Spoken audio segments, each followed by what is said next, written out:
हिंदू धर्म में पूर्णिमा का धार्मिक और आध्यात्मिक महत्व है, जिसे पूर्णिमा दिवस के रूप में भी माना जाता है। चैत्र माह में पूर्णिमा को चैत्र पूर्णिमा या चैती पूनम कहा जाता है। ये दिन अत्यधिक शुभ होता है और भक्त भगवान विष्णु के सम्मान में सत्यनारायण व्रत रखते हैं, कथा का श्रवण करते हैं। पौराणिक कथाओं के अनुसार काशीपुर नगर में एक गरीब ब्राह्मण रहा करता था, जो भिक्षा मांगकर अपना जीवन व्यतीत करता।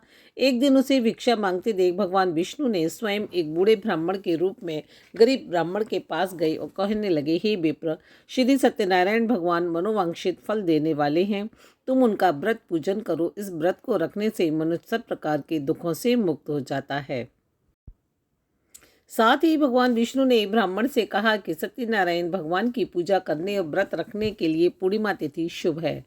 इस उपवास से केवल भोजन न करने ही व्रत नहीं होता, बल्कि इस दिन मनुष्य को अपने हृदय में सुविचार रखने चाहिए। उपवास के समय हृदय में ये धारणा होनी चाहिए कि आज श्री सत्यनारायण भगवान हमारे पास ही विराजमान हैं।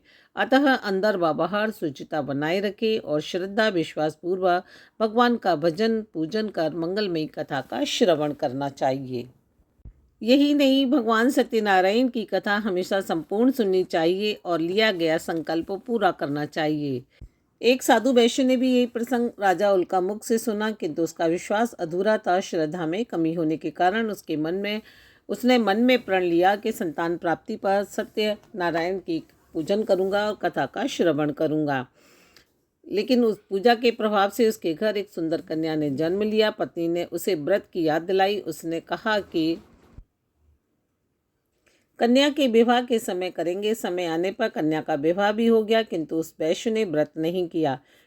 फिर यह साहूकार अपने दामाद को लेकर व्यापार के लिए शहर चला गया, जहां उन दोनों को चोरी के आरोप में राजा चंद्रकेतु ने कारागार में डाल दिया। इतना ही नहीं, साहूकार ने अपने घर में भी चोरी हो गई और पत्नी लीलावती व पुत्री कलावती भिक्षावृत्ति के लिए विवश हो गई।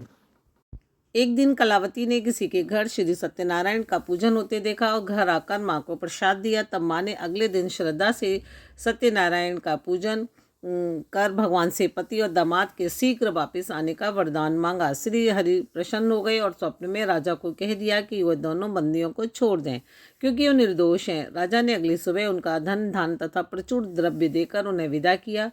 घर आकर पूर्णिमा के दिन साहूकार ने विधि विधान से पूजन व व्रत किया। इतना ही नहीं, जीवन भर सत्य व्रत का आयोजन करने लगा। इसके प्रभाव से सभी सांसारिक सुखों को भोगने के बाद उसे मोक्ष प्राप्त हुआ।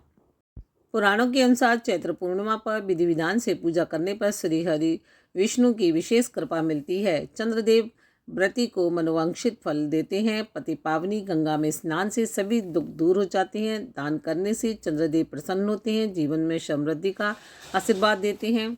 पुराणों में वर्णित है कि इस दिन आप तुलसी स्नान करके लक्ष्मी जी का विशेष वरदान प्राप्त कर सकते हैं। चैत्र पूर्णिमा के दिन यूँ तो पूजा से श्री हरि विष्णु और चंद्रदेव प्रसन्न हो जाते हैं, लेकिन कुछ मंत्र हैं जिनकी उपासना से विशेष फल प्राप्त होता है।